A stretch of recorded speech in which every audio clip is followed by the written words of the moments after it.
Hi guys, Naomi here, and I am shopping for budget bites. I'm going to be making a lasagna, a soup and a tiramisu. So I need to grab those ingredients. Let's get to it. A bowl. I need some potatoes.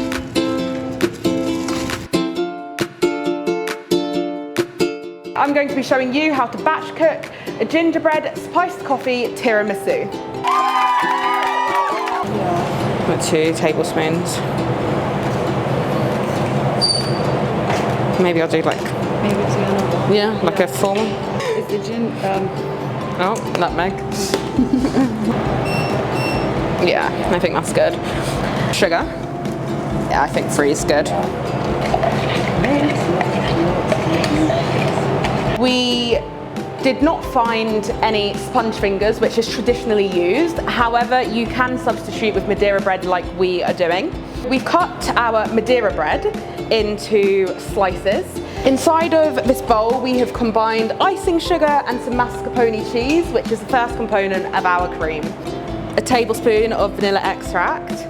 So we now need to pour in a tablespoon of ground ginger. However, we are using spices that can be found in the cupboard and at home. And one of the spices that we have or had in our cupboard was ground mixed spice. So we're going to substitute the ginger with this.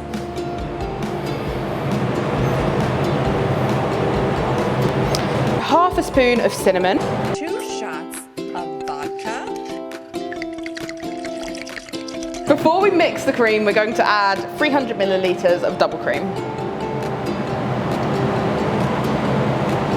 While the cream's being whipped up, I'm going to pour the coffee mixture we made earlier into this tray. This is spiced coffee. And this is going to be the mixture I dip my Madeira cake into. This is the pan that I'll be lining the Madeira cake in. I'm going to dip both sides. I chose this meal because it's easy to bulk cook. It's a nice dessert that you can have at any time of year. Also really accessible products as well. So, you know, we're going to do the upside down test. That's how we know it's ready. We're doing all Naomi? Yes. Okay. Oh girl, you better make sure it's ready because this hair was done recently. I've just finished whisking. We're going to test that it's ready by flipping it upside down on Naomi's head. Oh gosh. It's ready! Fabulous! The tray is currently filled with our bottom layer. I think we can pour the remaining of the mixture and biscuits, to be fair. And now we're going to put cream on the top layer.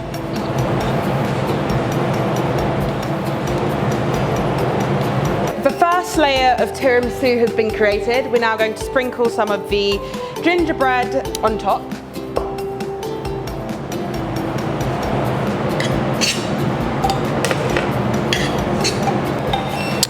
So having put the gingerbread on top of the mascarpone cream, we're now going to layer our final layer of Madeira cake soaked with spiced coffee.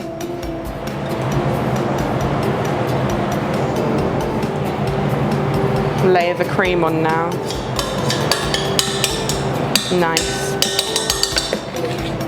And then like maybe just the edges. Taste test.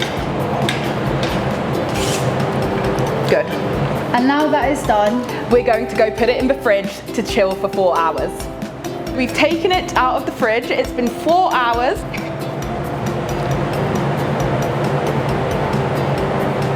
That tastes like heaven. Turkey lasagna with cranberry and sage. So we have prepped a few vegetables. We've got garlic, onion, carrots. We've got some sage, black pepper, salt, mixed herbs. And we've also got our cheese. This is cheddar, grated cheddar. We are going to be popping this into a pan alongside our turkey mince. We've added a teaspoon of oil and we're going to let these cook for 5 minutes and then we will add our mince. Now going to add the mince. Just like that. And remember to remove the paper. So we're going to be cooking the mince until it's brown and no longer pink. So it has a bit of a way to go. But in the meantime, I'm going to be adding our herb mixture. Sprinkle it around the pan evenly.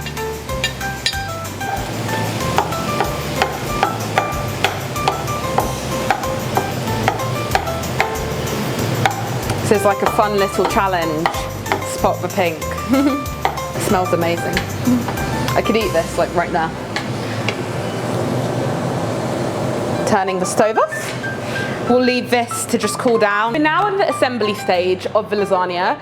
We've put some cheese at the bottom of the tin. Aya is now going to add lasagna sauce, a layer of it. Brilliant. I'm now going to add a sheet of lasagna and then some mince, just like that. Now we are going to add some blobs of cranberry sauce. So this is in replacement of the typical tomato sauce. And we're going to repeat the layers.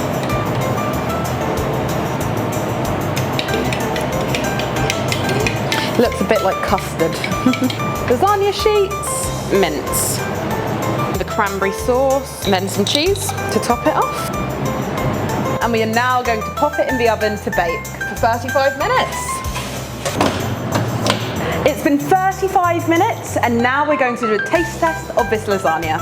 It's piping hot. It smells delicious though. Oh, this looks amazing, the cross layer and all. Oh, that's so cheesy and saucy. Now for the big taste test. The aromas are just beautiful. The top's crisped over well. But if you don't like a crispy top, you can always put the cheese on once the lasagna's cooked and then just pop it back in the oven for like a minute or two. And that way the cheese won't crisp over, it will just melt.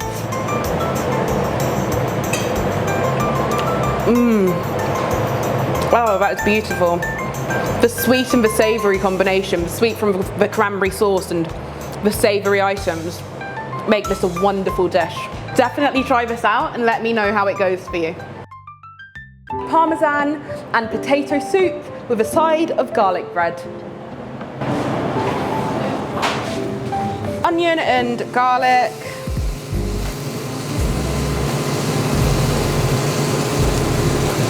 Then we're going to add some potato.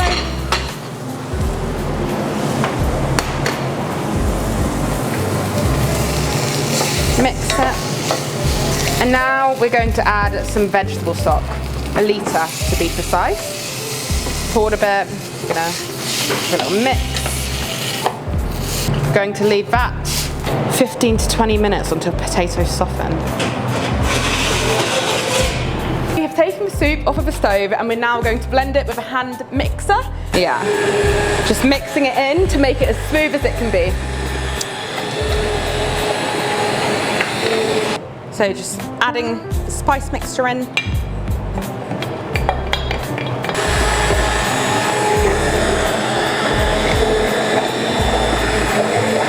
Double cream.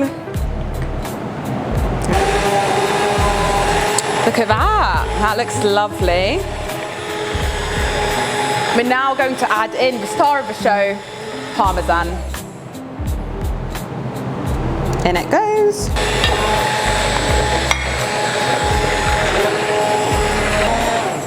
So our parmesan and potato soup is now ready and we have garlic bread as a side. Time to give it a taste test.